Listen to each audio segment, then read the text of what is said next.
Good afternoon, everyone. And for the 200th time, I say welcome to the Green Arrow FPL podcast from Fantasy Football Hub as we look ahead to blank game week 29. My name is Fergi. I'm here with the brilliant Rich Clarke. Rich, how are you? And firstly, I suppose, 200 episodes, mate. How do you feel?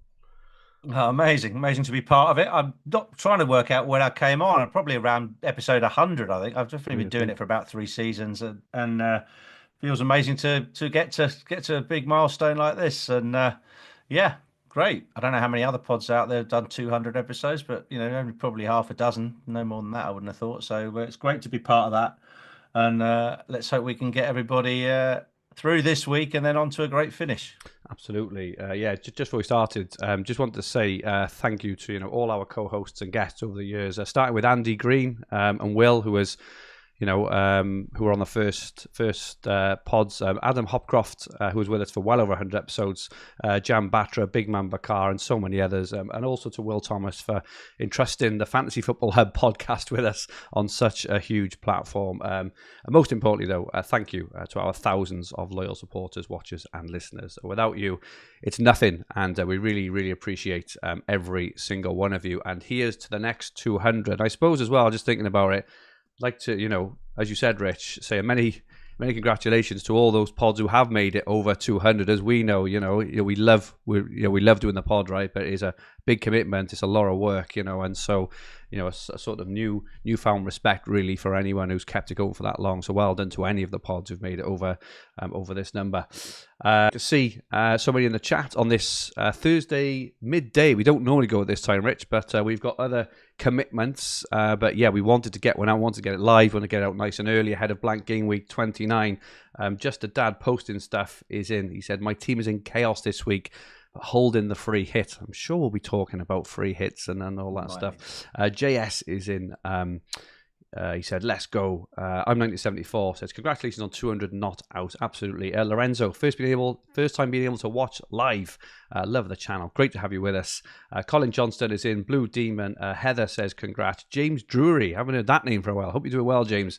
Is in. Nice. Sam Jackson is in. And Neil Kager says, hit the like, folks. Thank you so much all for joining us on this Thursday lunchtime.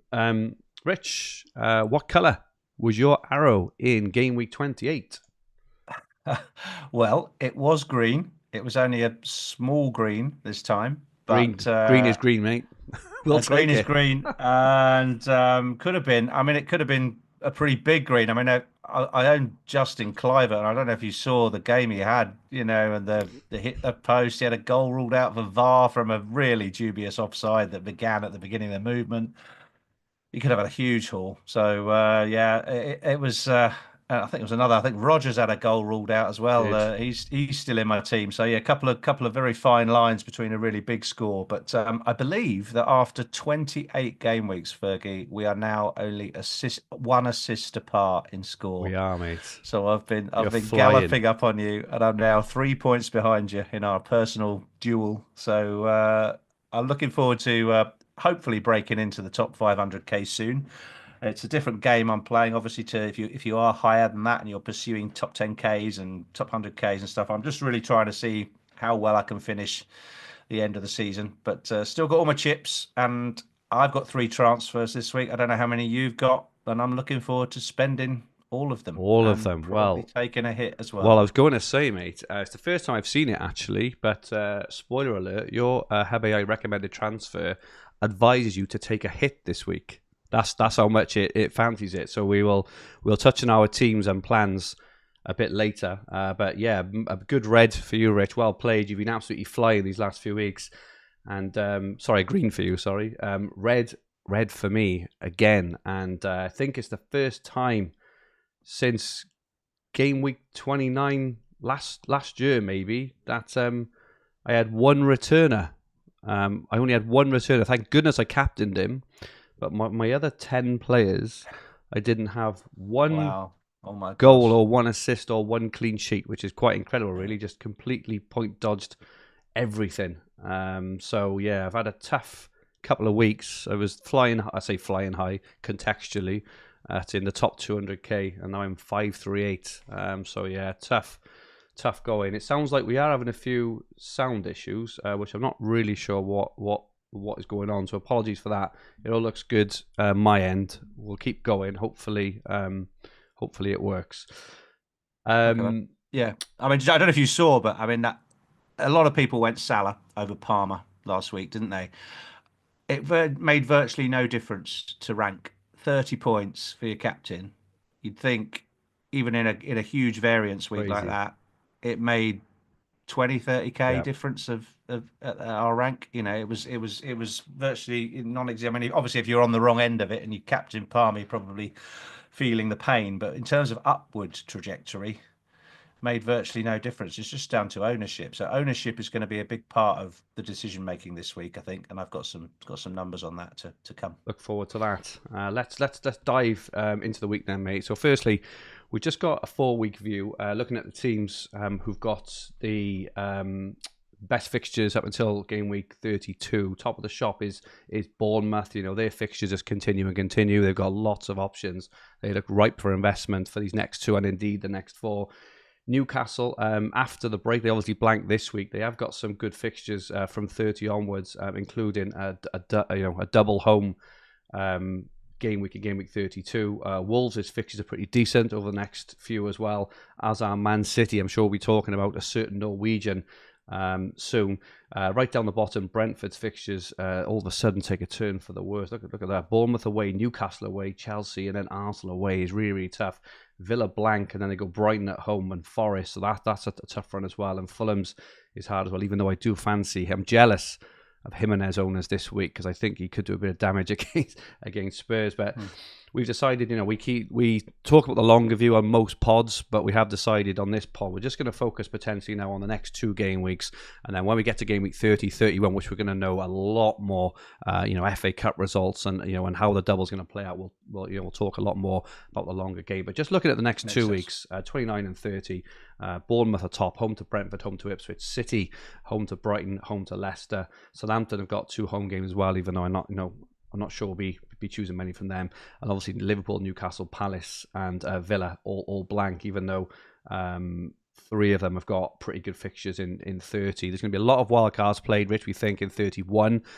Potentially 30, depending on the if the fixtures are released before the Tuesday deadline on the 1st of April, but it's very unlikely. So what's in your head? What's your sort of macro thing at the moment on how to approach these next 2 weeks? Yeah. It's at the moment it's 80% on getting through this week and making the right decisions. I think this week we have learned a lot more. Obviously, it's become a bit easier to know in my team and probably many others which players we can sell, because a lot of us were thinking, who are we going to carry through, who blanks. Lots of benches with Salah, Isak, Munoz, or Salah, Isak, Trent on them. That picture's changed in recent days, and I think you're going to see any of those guys now potentially being sold over the next 48 hours in order to bring in a certain Norwegian striker or make other moves. And beyond that, on the other side, it really is what you said. I think get through this weekend and then just enjoy the break. Absolutely. Enjoy the rest very of rare March, we have that. half of March, and wait for those FA Cup results, because it's just it would be idiotic to make transfers before we know the outcome of those cup results. So that's just why a game, wild carding now or wild carding after this weekend would be you'd just be throwing darts in the dark, wouldn't you? You don't know what the fixtures are going to look like. So enjoy the break, come back and hope for some sort of fixture guidance from the Premier League before that deadline. However, I'd still probably favour trying to wait until game week 31 or even 32 before playing that wild card. Sure. Which I certainly will be doing one of those weeks. So yeah, looking forward to it. I think it's going to be a really swingy time, because having looked at a lot of the player options and a lot of the combination moves, there's so many directions you can go. You don't have to go for Haaland and break the team up. However, it is possible to get there with 3 or 4 moves. With 3 or 4 moves, it just makes everything so much more flexible to move the money around. And I like that. I like that option. So for me, I think I'm probably going to go for that. City approach, but City aren't the City of 2025 are not the City of 2024, are they? They're not invincible. They're not the best team in the league. They're not sweeping all before them, and they're playing Brighton this week, who've won 4 on the bounce in the Premier League, and they've won Absolutely. in the cup as well. So A very good team it's in the not moment, going to be an Brighton. easy fixture. So there's lots of different ways to go. You either, and I think it's rank dependent. The other thing I would say is like, if you're like us, we're chasing, we're a long way down the ranks, we're looking to get as high as we can.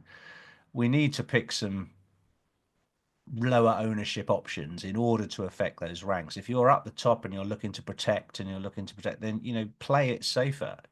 Go with high ownership picks because you're less likely to get on the wrong side of variance. Would be my thoughts. What do you think, Rich, about with Haaland? Obviously, everyone's been talking about Haaland because we've known the fixtures for 29 for quite a long time now, and Haaland probably, objectively does have the best fixture based on the at the Etihad historically he's been absolutely incredible against whoever they play, right? And Brighton historically haven't been too great defensively. Obviously, things have changed a touch, as you say, both in terms of City themselves. They're not firing on all cylinders, and Brighton have improved massively. And I think it'll be a really good game. I can't see it being like a, definitely not like a 3-4-0 City, which you would have guessed a season or two ago. I can't even really see it potentially being like a 2-2 or 3-2. It feels a bit like a 1-1, potentially a 2-2 at most. Maybe? Yeah, it's really, close game.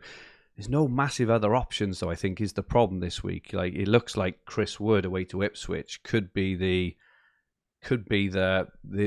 alternative. And spoiler alert again, our polls have got Chris Wood as the favourite ahead of Haaland for captaincy this week, objectively, which I find crazy. And then obviously, but we do have to think about when we're making these transfers as well. Game week 30, so we can't just be thinking 29. And then obviously in game week 30, Haaland's home to Leicester, which at the moment is just an absolutely fantastic fixture. But Salah is home to Everton. No Champions League, which is a massive outcome of this week. Now they'll be playing the Carabao this weekend, and then they've got nothing to play for. They're out of all the cups then. So Salah will very, very likely play 90 minutes in every single game. You haven't got this worry anymore of him not playing.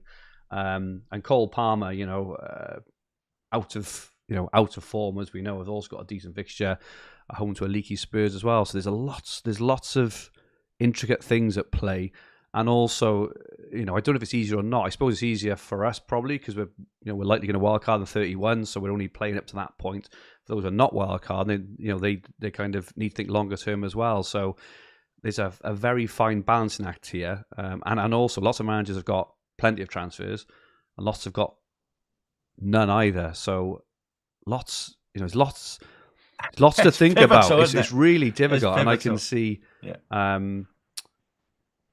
as you say, crazy swings. If Haaland was on fire and Brighton were leaking, I think it would be much easier. I think we see a massive over Haaland, but I do wonder whether Haaland, just owning Haaland, having him as captain this week, maybe a differential themselves. On that poll as well, I do think probably people are biased towards their own teams. They maybe can't get Haaland, so Wood is the best. So yes, it's really, I think there's a lot of that. There's a lot of that, but the overall you got to factor in when you look at ownership. You look at ownership of Haaland overall. I think he's up to maybe 26, 27, 28% overall ownership, but something like 25% of that ownership is in people that had him at the beginning of the season are now no longer playing and are somewhere between 5 and 10 million in rank, so that they're out of the game. They're not playing the game actively. Haaland's ownership, and I was looking at this, and it's not just Haaland, but I was looking at some ownerships in the top 500k, which is our targeted rank tier. Let's say Haaland is 2% owned. Oh. In the top 500k, in the top 250k, he's 1.6% owned. Wow! And in the top 10k, he's 1% owned. So I think I probably captured most of our audience in that group in terms of where people are at. But even so, if you take us back to when we both went all in on Haaland around game week 6 to game week 10 and got absolutely beaten up by Salah as a result of not owning him for a while. It's a different position then. Everybody owned Haaland and most people owned Salah at that time. And so you were kind of just in a straight face-off and ownership had nothing to do with it. It was the variance was That's just right. on the That's right. performance. Here, this week and in the next 2 weeks, you've got people have got an opportunity to bring in an elite player, and let's face it, he is still an Absolutely. elite player who will make a massive difference if he does well. And I think that just really sticks out. It's very simple, but I'm not sure people were aware of how low that ownership was. And if you couple him up with a partner up front, like I might, like Evan Yeah. Nielsen is less than Yeah. 1% Yeah. That's owned right. in that 500k Yeah. category. So you're then bringing in two players who, if they haul, will also make a massive difference to your team. So there's opportunity out there, and we go through a lot of the candidates.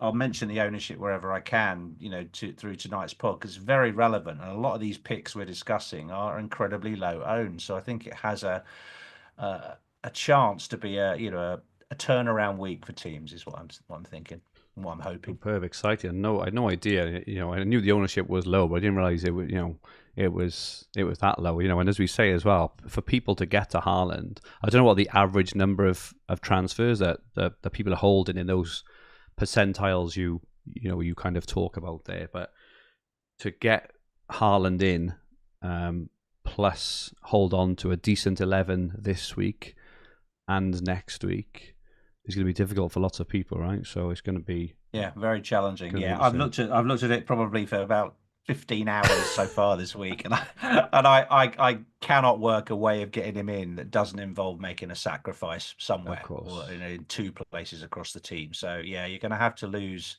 someone you want to keep if you want him. So looking at the players for this week, you've highlighted 5 specific ones. You can probably add Evan Nielsen in there as well. I'm guessing, Rich, just based on what you've. Yeah, I think we had Evan Nielsen was one I called out, but I think he made the picture last week, and we could probably put 15 guys up here this week. But we've talked about Haaland. There's most of the content this week is about getting Haaland or not. Chris Wood makes the picture because I don't own him, and I really probably, if I'm afraid of one player this week, it's Chris Wood. He just has a great fixture, and I think he's all to create a clean Chris Wood joke. He's nailed on to score, Very isn't he? good, I mate. mean, Very he good. absolutely. It's I can't believe getting away with just one goal. I'd take it now. But he could score a hat trick against Ipswich, so he's possibly going to be my area of exposure. But equally, going back to that ownership, I've got to take it on with a 1% or a 2% player, I would imagine, and I'd hope I come the right side of it. Because if I just bottle out and get Chris Wood, what's that going to mean? It's going to mean nothing. He's either going to blank and everyone's going to blank for everybody, or he's going to score and it won't mean anything. Yeah.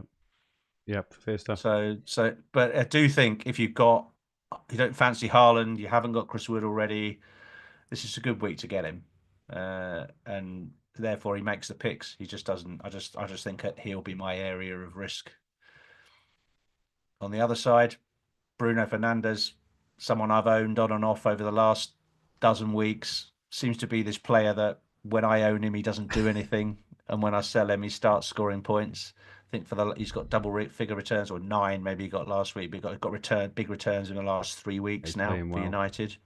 He's a very good fantasy pick in a poor United side, but they've got Leicester, so again on a free hit, he'll be in every free hit team. I think so. He's a captaincy shout this week for those without Haaland. So those three really have to be at the front.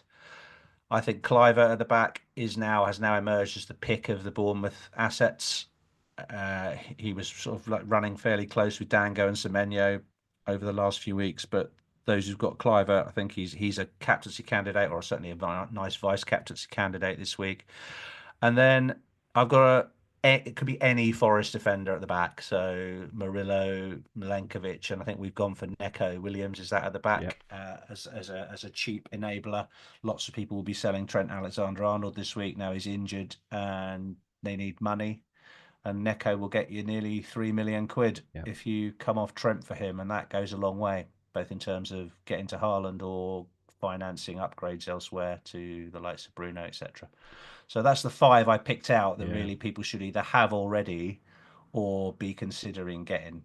You got any more to add to that, or do you agree? No, no, I definitely agree. I think Evan is. I'm using a rock and a hard place with Bournemouth. I'm really kind of pissed that I went for Dango.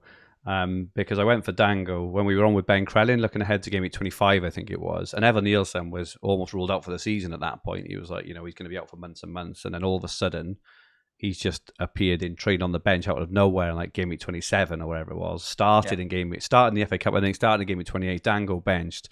So I'm stuck a touch because I've got Semenyo as my other Bournemouth mid, who obviously I'm not going to sell him. But I do think that Kluivert and Evan Nielsen are probably the best two Bournemouth picks now. So I can't get to both. I can get to one of them, but I can't get to both of them. And I think those two are the actual two best picks. So I would add Evan Nielsen onto this list. I just feel that I agree. He's an excellent pick, and he's so cheap. Was he 5.6? Yeah, again, it helps. Price. It helps with people who are. For me, like I'm still stuck with Cunha. I saved a transfer last week, didn't move Cunha on. Could have got Wood last week, didn't. And now, you get another 1.4 coming off Cunha to get to 1.3 coming off Cunha to get to Evan Nielsen. So if you add up all these moves, it's the way people put that 5 to 6 million together that they need to get Haaland in. So, yeah, I like Evan Nielsen. I think I got a bit lucky with that because I was about to buy Dango, and then the news came out. I think the manager came out and said, "Oh, Evan Nielsen's doing really well," and all of a sudden that little red flag came up saying, "Well, maybe Dango's not as secure as people think he is," and it just stopped me investing in time, and so now I can maybe take advantage of that and move Evan Nielsen in. I think the Brentford game in game week 29 itself is going to be a tough game. We see that being a close game. But they're obviously home to Ipswich in 30, which is massive. So I think what I might do, I might just avoid Bournemouth this week. I've already got. I'll play Semenyo. I'll probably bench Dango, I think. But then it gives me flexibility then to attack the right one in game week 30, which is the home to Ipswich game. Because if one of them get injured, any of the four get a knock, I'll know which way to go then. So I'll probably just leave it that way. But yeah, some interesting stuff there, and some really interesting picks. You've got some transfer combinations, so it feels like this week, Rich, whether you're taking hits or whether you've got free transfers, it's very difficult to get to Haaland. Almost impossible in one move, difficult in two moves. So it feels like there's three moves to almost do it, and there's a number of combinations you've looked at. Obviously, everyone's team has different players, so you've highlighted sort of placeholder players here, right, for what we can do. Isak is still highly owned as well. Trent is obviously highly owned. Palmer's highly owned.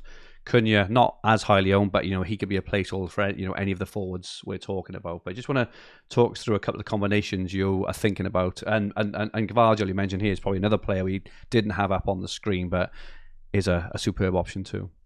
Yeah, absolutely. I mean, look, I've got a pretty templatey team. We'll see that later on when we do the shares. But I think given the fact that Cunha's been injured for a while, so Cunha's been suspended for a while, we've been saving transfers. Trent has, unluckily for him, but conveniently got injured from a fantasy perspective this week when he doesn't have a game, and is a cash cow, right? So people will be thinking, "Oh, he's good. He's got Everton in game week 30. He might not play in that game now." They're saying he could be back this season, but that doesn't sound like he's this season. I missed that. Really? Yeah. Wow. That doesn't sound like he's going to have much of a chance of playing in that Everton game. So Trent becomes an easier sell this week, and then to really make the bridge to Haaland, you've got to be selling an Isak or a Watkins. I think maybe if you've got Watkins in your team instead of Isak, read Watkins there.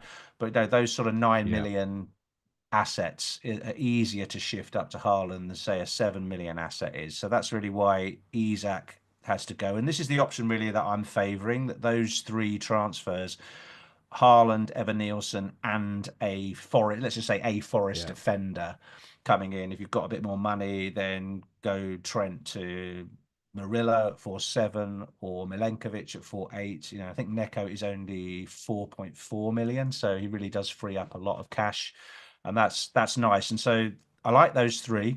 I'll probably go with those three. The more I think about it, it makes sense for my team. It still leaves a few issues. I've still got Lewis Hall that's rattling around on my bench and just will continue to lose value for the rest of March.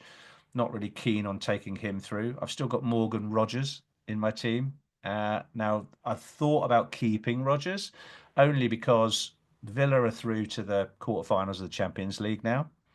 Rogers is a 90-minute guy, regardless of whether they're in the Champions League or not. And he's 85% likely to have a double game week in game week 33. Because I'm losing team value on Isak, about 0.4 million, I've got about 0.3 million in Rogers, who is the ideal bench boost player for game week 33, when I may well bench boost. And I wouldn't really want to buy him back for 5.5 million when I got him at base price at the beginning of the season for 5. So there's all that little background thinking I'm not averse to taking Rodgers through, but equally having the strongest team this week might involve a 4-person move. So this is where the hit comes in, and moving Rodgers on for a Nottingham Forest midfielder, someone like an Elanga or a Hudson-Odoi, same sort of price as Rodgers. And then that, for me, will hedge against a little bit towards not owning Wood, because I'm scared of Wood. I am. So, but having a defender and a mid, for that Ipswich game, it at least gives me something if they pull off a big win. So that's the middle one. But that's for a -4. Yeah. And then there's been a lot of talk around people losing Palmer. People may not have 3 free transfers like we do this week. They might want to get to Haaland and they don't care how they get to Haaland. Personally, I know we had Ben on last week. 100% conviction he's selling Salah and getting Haaland in. And I think when we come to our AI picks later, the AI will recommend that we sell Salah. That's optimal. All right. I would personally rather lose Palmer. So the because of his form, because Chelsea play Arsenal, if you literally haven't got lots of transfers and don't want to do one of these big combination moves, Palmer out down to a 5.5 or below, use the money to get to Haaland. I think that's fine in 2 moves. It's the 2-move Haaland move in my view is Palmer out and Haaland in, and then you can do that. And again, that's where Elanga comes in the midfield for Palmer, and then you could sell Trent for Guardiola because you've saved a bit of midfield. Saved a bit of money with coming down so much, and that's where Guardiola comes in as an option. Cresswell's on there just because he's 3.9 million. He's been returning again. He seems to have established himself back in the side in Potter's West Ham team, and he's 3.9. Wow. West Ham could have a double. So if you're after an enabler or you're strapped for cash, I just thought I'd throw him in there as a real cheap option that can, in the past has been very good from a fantasy perspective. Does a lot of set pieces, a lot of crossing of the ball, and could get some returns against Everton. So he's just a 3.9 million option if people are struggling to shop. So hopefully that's given people a bit of a flavour. There's a no Haaland option in the middle, and then there's a hybrid at the end. But for me, I think it's just go for the low ownership picks there and try and make some ground this week. Yeah, I like it, mate. I think with Cresswell, we've talked about him a fair bit over the years, and he seems to be in that sort of James Ward-Prowse sort of mould over the years, where he never does anything flashy, but he was a constant returner when he was playing. I've noticed as well, there's a defender for Bournemouth, Hill, who's also 3.9 million. You'd probably want to put the money, either midfield or attack. But if you are struggling for a defender and looking at that price point, Hill looks like now that he might be playing for the foreseeable future as well. Thanks for that, Rich. Some really interesting stuff there. Just a quick look at predicted points for the next two game weeks only. Haaland, unsurprisingly, is top, 15.3. Palmer is second, so he is predicted to score 5 points or 5.5 points against Arsenal. He only takes a penalty. I know he missed midweek, but Palmer is still. I can sort of understand with Ben a little bit more, and now that I'm giving it a bit more thought. Palmer is playing this week in terms of it's a luxurious move to sell a playing player this week, regardless of who they're playing, because Arsenal are hardly pulling up trees, right? And they are home to Spurs in 30 as well, who I fancy Palmer to return against Spurs. It's as simple as that. So he is second still, 12.6. Foden is third. He's getting the minutes still, just not quite getting the returns. Semenyo, Wood, Odegaard, Kluivert, Trossard, Bruno, all around the 10 to 11 point mark over 2 weeks. And a bit further down in Buemo, Savinho, Gvardiol, and Kunku, Vissa, Raul, and a few others there. So that's the predicted points for the next 2 weeks. We've talked about a fair few. We haven't really talked about Arsenal players, but Odegaard, Trossard are in there.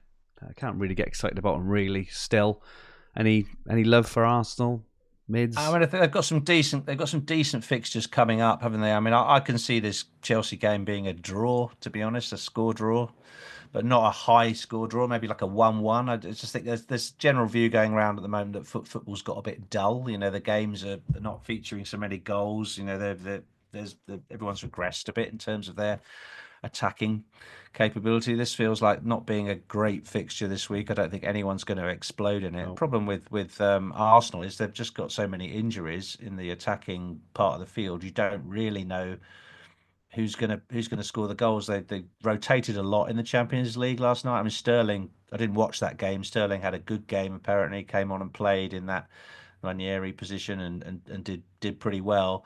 But I can't really pick out anybody in Arsenal's attack that I want at the moment. I'm surprised Gabriel played 90 minutes. I think at least he got through that. But I'm not really looking at Arsenal. I think certainly not for the next couple. I think Odegaard looks to be the sort of most informed one. Obviously, he scored a couple last week in the Champions League. He looks to be the most informed one. But when you've got so many other midfield options from different teams, Bournemouth, we mentioned Bruno Fernandes, we mentioned all these players. There's not enough room for him, really, is there, Odegaard, and he's quite expensive. Really, I mean, I'm quite pleased. I'm quite pleased that Palmer is second on that list because he's been getting slammed, hasn't he, the last few weeks? And if you look at his actual expected data, it's still very good. I think people who didn't back him, or people who did back him 2 weeks ago, were very unlucky, and he had a huge amount of chances in the game where he didn't have a penalty. So there's nothing wrong with his numbers. He could quite easily score against Arsenal. He's got a good game against Spurs in game week 30. Mm-hmm. So holding Palmer is fine, especially if you're wildcarding shortly afterwards. He could also be a make weight for Saka. If Saka comes back after the international break, could be easy move to bring Saka in. So I actually don't have any problem holding Palmer.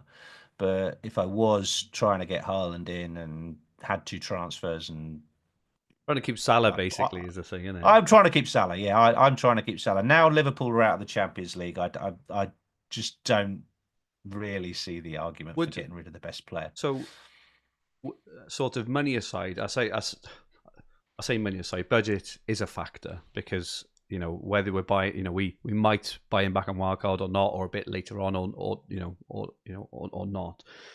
But Liverpool against Everton is the only game left pre wildcard in the same week that Haaland plays Leicester and Palmer plays Spurs. So looking at the sort of the combinations we're talking about there, Rich, who would you captain now? Haaland against Leicester or Salah against Everton? I'm probably still undecided on that. I think a lot will have. Okay. There'll be a lot of bearing on how he does against Brighton, right? If City put in one of those mediocre performances and lose the game, or don't win the game convincingly, I think I'd be more likely to just trust Salah because I was just been on the wrong side of it so much with backing Haaland earlier in the season that I'm probably likely to back Salah in the home game against Everton rather than go for Haaland even against Leicester. But we'll see. I haven't written it off. On the other hand, if he gets a brace against Brighton, everyone will be bringing him in for Leicester, won't they? So it could go either way. What do you think? I'm thinking of selling Salah now. I wasn't. Well, it's only because it's one game. It's one game, and I'm trying to look at a combination of the 2 game weeks. So having Palmer, who will be a differential in 29. Which is crazy. Having Haaland a captain differential in 29 as well. Haaland will very likely still be a differential captain in 30, I think, because it's going to be really hard for people to get to him regardless. And I'm trying to think of those. And Palmer will have Spurs at home. Now I think Palmer can match Salah in their respective fixtures. Everton, I don't think still have lost, have they? And Salah will probably score. They're tough, yeah. He'll probably score. But also, if I go Salah, I can keep Isak, which is another factor for me because I'd like to keep Isak because I know I'm going to want Isak back in 32, like 100%. 100%. So that for me is a bit of a difference there. If I was to get rid of one, not the other, you're going to lose money either way. I'm going to lose $500,000 either way there. So it all depends on where you have flexibility, doesn't it? Because I don't have Chris Wood, who no one would move on this week. I've got 2 spots in the attack that I can move around, whereas 75% of the engaged game can't do that. So it suits my team to play with the forwards more rather than the mids. So it's just all team specific. Let's have a look at some free hits, Rich. We've got your one first. I did put Raya in, Rich. Sorry, I couldn't make out the first one, but Raya or Pickford in goal. But yeah, do you want to talk us through your own free hit if you were free hitting this week? Oh, okay, yeah. And I threw this together, not using the AI. I think we'll put the AI team up in a minute. Yeah. I think, did I go Pickford? But there's not much in it. No, I think if it could have Raya, it's fine. I could afford Raya.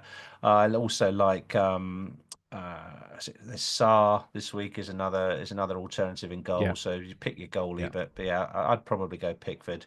And then I've got Gvardiol makes it into the team. Gabriel again for his attacking threat for Chelsea, and then probably the most exciting Bournemouth attacker Kerkez, who plays Brentford at home this week, like Kerkez over any of the other options. I think it could have a Forest defender in there as well, but I think because of the home game, I've gone with Kerkez. Bruno Fernandes walks into the team. Cliver comes in, possible vice captaincy or captaincy shout for people. And Mbeumo keeps his place from most template teams. I still think he'd be on a free hit for me. And then I've gone for Bowen. He hasn't got much press this week, but there's no issue with budget or price on this. And I think Bowen away to Everton, another penalty taker, obviously very affordable. Don't need to go down to that sort of $5.5 million level with this team.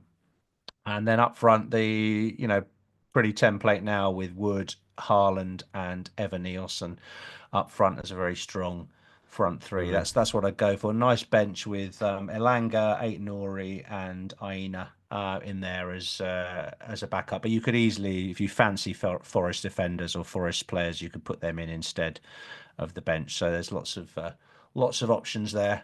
What do you think? Yeah, really, really strong. There's a couple of mil in the bank there as well if you did want to sort of change things around there. But yeah, lots of options. I'm a very frustrated Mbeumo owner at present. He just hasn't done it really, has he? But obviously, I'm not going to sell. No, I took Bruno out for him about 3 weeks ago, and obviously that coincided with Bruno scoring and Mbeumo drying up. Yeah. But before that, I think Mbeumo was steaming into it, and Bruno wasn't scoring. So I've just owned him at the wrong time. Done one of those Eric Morecambe things. So yeah, but I like that. I mean, you could have more City in here. I think there's a chance we'll get City team leaks. They are one of the teams that we do seem to get the lineups leaked about. So if you want to wait till just before 1:30 on Saturday UK time, you could hear that Foden is playing and he could come in. You could hear that Marmoush is back in the team and therefore he could be an option. So you could really go for it with City. But because of Brighton's form and because of City's form, that urgency to Absolutely. Go all in on City isn't there. It's not. I think this Haaland narrative, mate, was made about 8 weeks ago when we first started understanding what Gameweek 29 might look like and who will probably miss out. Salah and whoever else. Haaland versus Brighton at that point, that Brighton fixture was ripe, and the closer and closer we've got to it, it's just not. It's not there anymore, is it? But we've almost all convinced ourselves. We have to go for it now. We've been preparing for it, right? All what we've been talking about for weeks is make sure we got enough transfers to get Haaland in 29, regardless of what's actually happening in 29. I've been playing this game week since I went on holiday at the end of January. It was like I was thinking about game week 29 when I was on a sunbed. This is it. It was like, it's finally here, and it's a bit. There's a lot of options. So just a quick look at the Hub AI game week 29 free hit team. Leno and Walton this week. It liked Leno against Spurs. Don't think Spurs are gonna score, which isn't judging on current form. It's pretty right. I can't Spurs at the moment. Just such a frustrating team. At the back, Gabriel, Gvardiol, and Timber. It's got Hill, the Bournemouth pick, the 3.9, and Johnson, the 3.9. It's got all the money on the pitch. It's then picks Palmer still, just in terms of predicted points. 5.5 points against Arsenal. Bruno, Semenyo, and Odegaard. Bergval is the 4.4. Again, it's getting all the money on the pitch.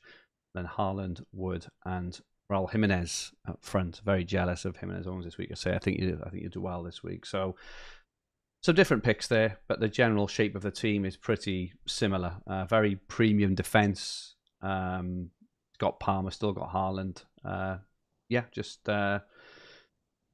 It hasn't gone all in on Bournemouth, but obviously because it's just a free hit, it's looking, it's likely looking at the game against Brentford and just thinking that is quite a tough game in isolation.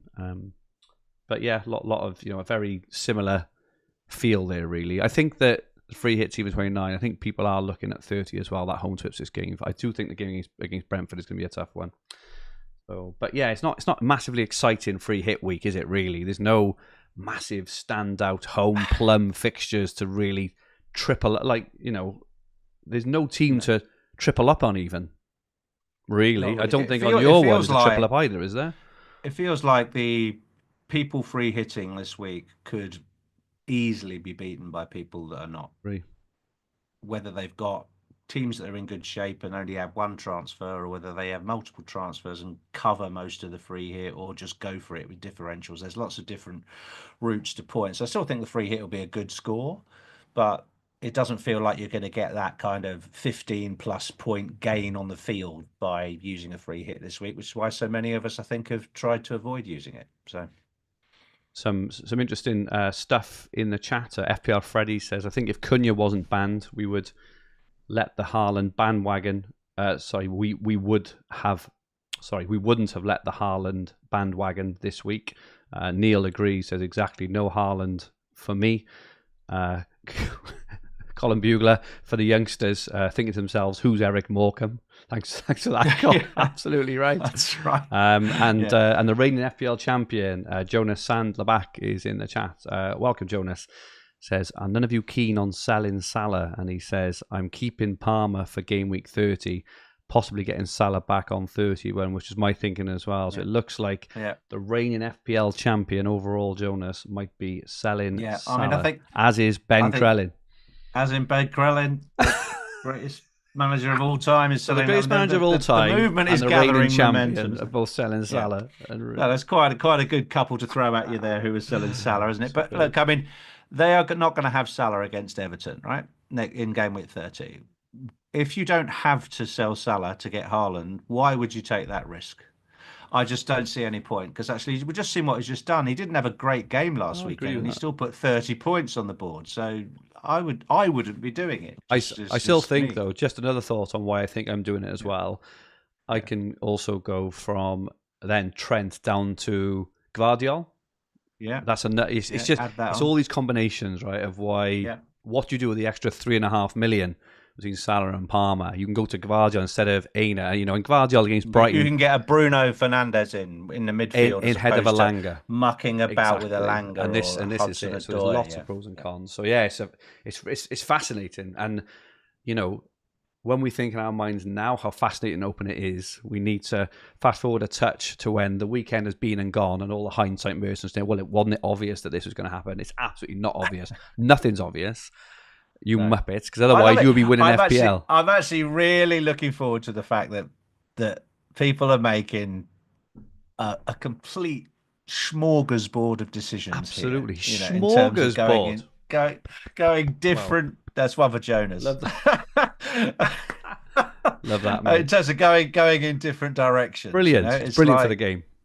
Yeah, absolutely. You don't want everybody like pedestrian captaining Salah every single week. It's like I love it. All the premium players, you've normally got one player who is the standout massive ownership player, and it feels like against engaged managers anyway, a real split between people who own two of Salah and Haaland, or Haaland and Palmer, or Salah and Palmer not going Haaland, and then there's all these combinations in between with Gvardiol, or going for Aina, or going for Elanga, or going for Bruno, or going for it's going to be it's fantastic. So it's great for the game, and just really enjoying. It feels like the start of a Cheltenham race, Rich, where you've just got this excitement of whatever happens. it's gonna be fun, So really very exciting. Good. Very good. Just a quick look at the best captain for this week. If you look at predicted points on fantasyfootballhub.co.uk, Haaland is top by a country mile, 7.1 points. Palmer second, 5.5. Even the richest selling Palmer. Bruno Fernandes, 5.4. Foden, 5.4. Wood, 5.3. But the poll, and this is the first time all season, Rich, I opened the poll and I did a double take. I'll just do it for you for what I did. I went. What? Really? Because Chris Wood is top That's of amazing. the poll with 46% of the vote, which I found absolutely staggering, actually. Haaland second, 31. I dropped down to Bruno and Marmoush, but people fancy Wood, mate.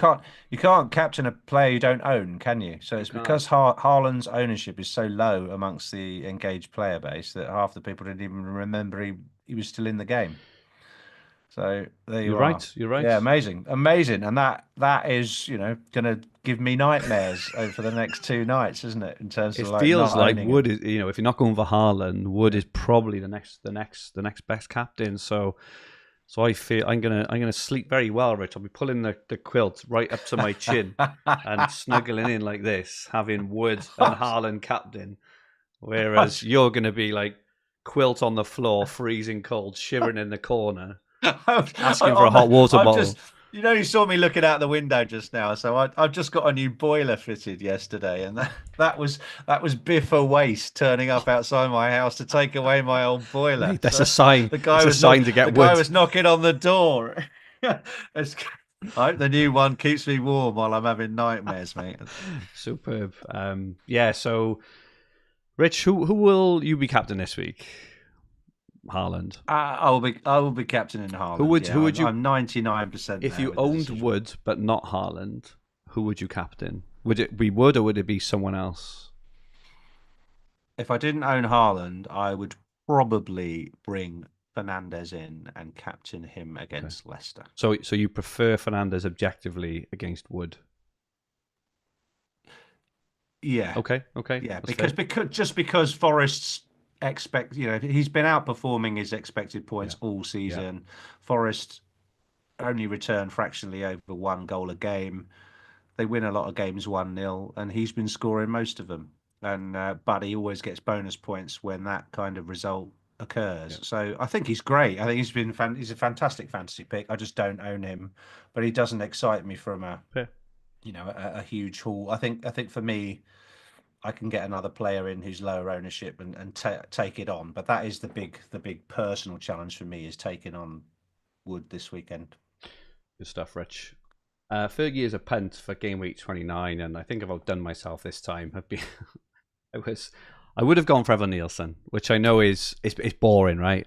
We've talked about him. We know he's a good pick this week. Everyone knows he's a good pick this week. Evan Nielsen, if you haven't got him, is a good pick this week regardless. But it was a player. So every week, I go through our teams, our expected minutes with Steve, our resident genius here at the hub. We look at lineups, we look at players, we look at stats, we look at data, and there was one player who stuck out to me a touch, and I was like, who?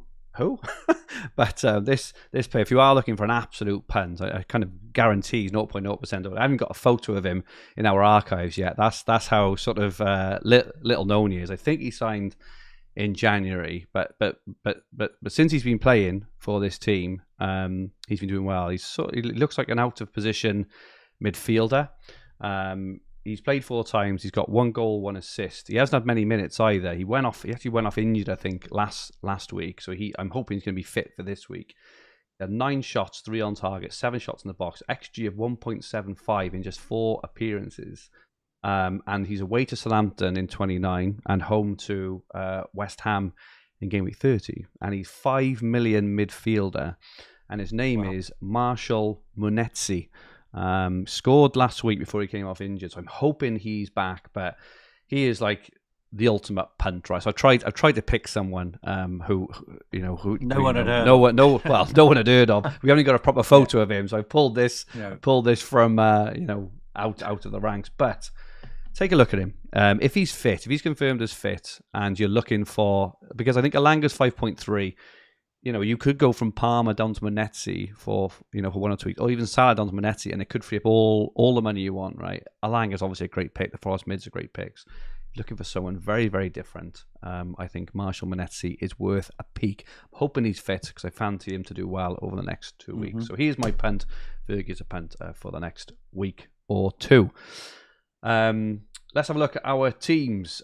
Rich, you are you're flagged everywhere, really. You've got a lot of flag city. 7. You've got a 61% game week rating for this week, mate. But thankfully, you've got 3 transfers of sorts are all out. I have, yeah. So 7 blankers. If I can remember them all, I think it's Salah, Trent, Rodgers, Isak, Cunha. Who else is out? Munoz, and one more. Is it? Have I named?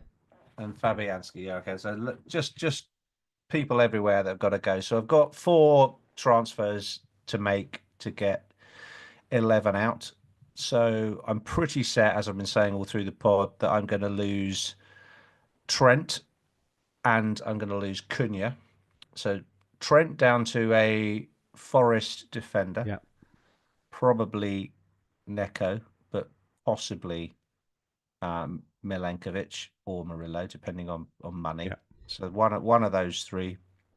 Cunha will go down to Evan Nielsen to get me about 1.3 more. And then when I add that to the 1.7 in the bank, I can do Isak to Haaland. So those 3 moves just fit my team. I know I've got to buy Isak back, but I'll do that on wild card. So rather than not have Salah in game week 30, I won't have Isak in game week 30 at home to Brentford. He didn't look great against West Ham. Newcastle didn't look great against West Ham. They won the game, but no Gordon, still suspended. No Lewis Hall. I think they've lost a lot of their attack down the left-hand side. So I'm not that worried about not owning Isak for game week 30. Yeah, they're home to Brentford. I'd much rather have Salah. Yeah, they're home to Brentford. I'd much rather have Salah. Okay. Yeah. Makes sense. So that's the reason for losing Isak. He has to be the make weight. That still leaves me with one other position to lose. So I either lose Rodgers for someone like Alanga or Hudson-Odoi, which is affordable, thankfully, or I lose Lewis Hall and come down to that second Forest defender, or I take a Bournemouth defender, someone like Huijsen. Unfortunately, I can afford those moves. I think it's nice to have options like that where Forest and Bournemouth have 2 good home games, which is all I really need these guys for, and that I can just get those guys in. I think if I wanted to play a front 7, I'd probably lose Rodgers for a Forest mid, and then that way I'd have a Forest mid and a Forest defender to take on the Chris Wood risk. I think I've got to get some sort of Forest cover for that Ipswich game. And if I went to 2 Forest defenders and played a 4-4-2, let's say they win the game 1-0 and Wood scores the goal, which has been the most common result they've had, I'd get a double clean sheet from Forest. So I like that kind of hedge if I'm going for the Evan Nielsen Haaland combo. Do you think that's a good idea to hedge that off? I would, mate. Yeah, I think given your position of not having Woods, definitely, hard to. I'm bragging about bringing in Gvardiol, right? But they're going to concede against Brighton. I'm convinced. Yeah, I think so. I'm not worried about Gvardiol. It's more for game week 30, which I like the Gvardiol punt because I think he has got a half decent chance of both a clean sheet and an attacking return, and it's bringing him in early for that. But we'll see.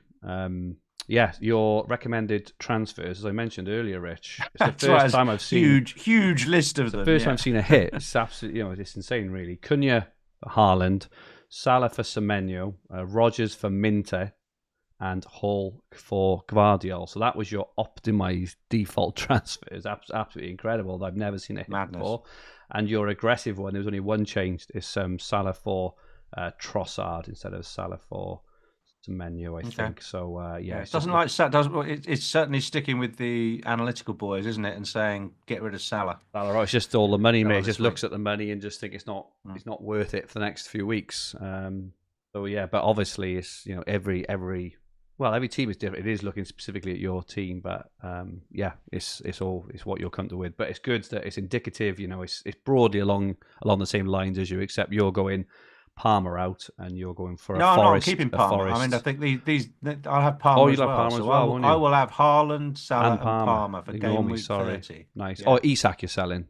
Isak, Yeah, sorry. Isak's the one that Okay. goes. So it's very tight. It's only Yeah, about yeah. 0.1 to spare. So I might need to You do them early or do one of them do it early. today, mate. Be But careful. yeah, exactly. If there's a bit swing tonight, I won't be I able to think afford these Cunha moves. when it dropped last night.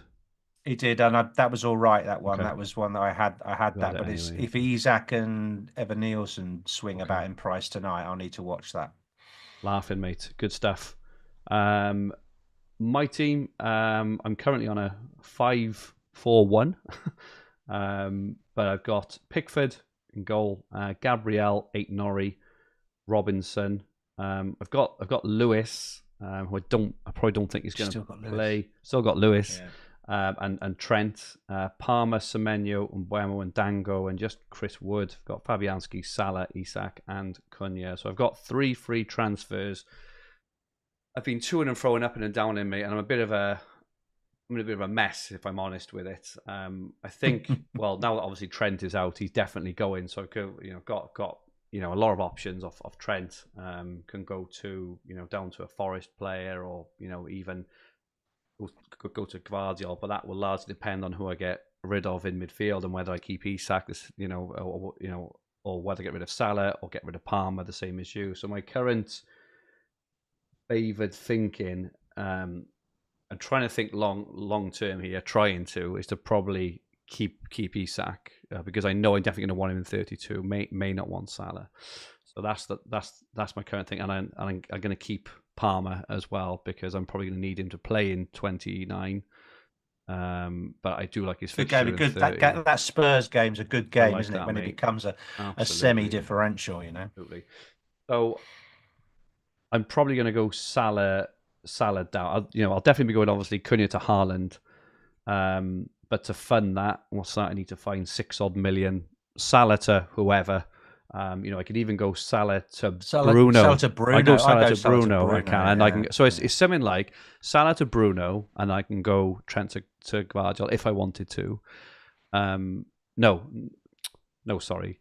Salah to Bruno, and then I'll have to go for a cheaper defender, or I go Salah to like a 6 million midfielder or 5 million midfielder, and then I can keep Gvardiol, something along those lines. So I've got to be honest, I haven't given it an awful lot of thought yet. I need to give it some serious thought over this next day or two, but I can definitely get 11 out. Or I could do 3 to 4 moves the same as you and take Isak out and keep Salah, because I don't mind taking a hit to completely reconfigure my team. I've already got Aït-Nouri and Robinson, so I've already got a defense if I need it, and so I don't have to bring in a play-in defender, for example. So there's lots of things I can do. My biggest boggle, as I said earlier, I've got Dango, who is a pain in my ass, because I can't really get to Kluivert. Well, if I get to Kluivert this week, which I can do Salah to Kluivert, which is great. Yes. But I'm stuck with Dango, which means I can't potentially get to Evan Nielsen next week, which is maybe a move I want to do next week, for example. So it's all a bit ugly. Yeah, there is some speculation over what Bournemouth's lineup for that game week 30 league game will be, because they play Man City in the FA Cup a few days prior to that, and depending on how they set up for that, if that's 120 minutes for Evan Nielsen, you could find Dango gets a start in that midweek league game. And this is why I don't want to get rid of Dango, because you know how FPL hurts, mate. Evan Nielsen will go off with a knock, right? And then I'll have already sold Dango, and then Dango will be the main man, the main transfer in for game week 30. I just think, look, Dango's going to get some minutes in the blank. It could possibly be more than 1 point. I think the transfer itself is worth more than actually moving him out. Yeah. So if you can, I mean, how many blankers have you got? If you make 3 free transfers, would you have a bench player? Would you I think I would. Dango? Yeah. I think. Oh yes, definitely. So I would do. Well, then you just put him on the bench. I think so. I think I'll do Salah to Kluivert, Cunha to Haaland. And then I think that I can do Trent to whoever I want. Yeah, I think they're the sounds moves. good. I'm fine with that. And then in 30, I may not have Evan Nielsen because I'll have Wood, Haaland, and Isak. But Isak at home to Brentford is still Perfect. decent, right? And if we get word actually that Evan Nielsen isn't going to play that game, I'm laughing because I'll have Dango, who will be the biggest transfer in then that week. And if not, I can choose to take a hit if I want to get Evan Nielsen in. So it's or just do Isak to Evan, not Isak, but I can do Woods to Evan or whoever it is. I'll have options. So I don't know what to do. I'll be taking Wood out. That's probably. I think most people are saying if you can, because people's teams would generally look good in game week 30. It's another roll week ideally, because if you're wild carding in 31, but it's his home roll a Ipswich transfer, game, and then because you'll have to sort it out in 32, 33. That extra transfer will be useful for the bench boost. Right. So it's like you almost want to try whatever moves you make to set yourself up for game week 30 as well, and then just leave it there. Yeah.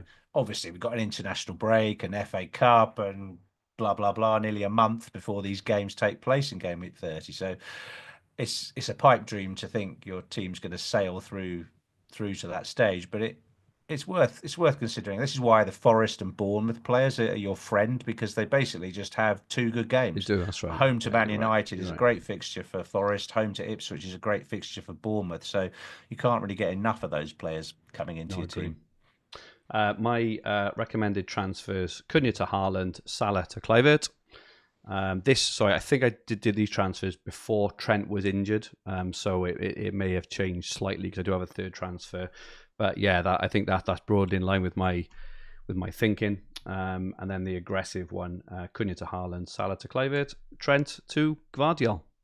So yeah. Mm-hmm. Oh, actually, do you know, I didn't even. Well, obviously I've looked at it, but I was thinking of those moves anyway. So the fact that the Hub AI has recommended them, I'm really, really pleased with. Don't forget, you can get your own recommended transfers at fantasyfootballhub.co.uk. Click the top link in the description below.